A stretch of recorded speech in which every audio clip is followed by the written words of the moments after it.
Dumela mahulu finally Seh Calaz Azotengerwa Benz na Seh neVanhu. Vakomana mota inganetsa kuti ibude iyoyo. Aya, iye chivhayo chane musikanzwa. Akambotanga asikiza kuti siki achida kunotobhuda rita sei. But Seh Calaz manje akanyungwa ndofunga anga akatoroteswa navadzimu vake kuti usabude musaga usadhomoke Benz inouya chete.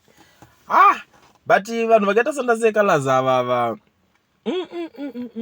ameno tinenge atone sanyo rekupuwa mota because ukatasa in 2014 madezi pavaimba kunana body slam chichipepe akapuwa Benz na Simba body slam kana muchiri kuzvirangarira iyo yakazomboita noise achinzi hai uri kudada mota yekupuwa chichichi anga apuwa Benz na Simba body slam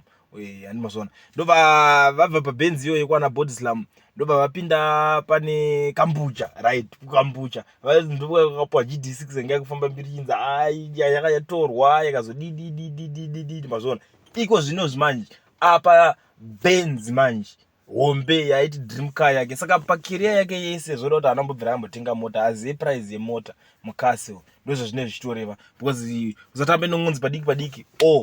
padiki uda mota here padiki uchingodaidai izvo so atone dream car because kana wane dream car imwe yacho unenge uchada kuitenga unodii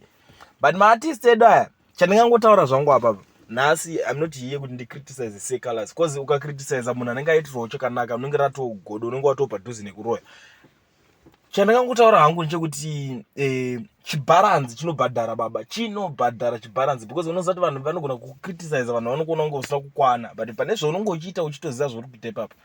one day zvinongobhadhara hai Zimbabwe baba mari dzenyika ko mari dzacho vanozoona kupi hapana kuzine dzakambobva mari dzedzi anenge achitoziva kuti mari ndeyenyika kuna kana kumwe kwainenge tinenge kashandwa saka ingambomurwadzi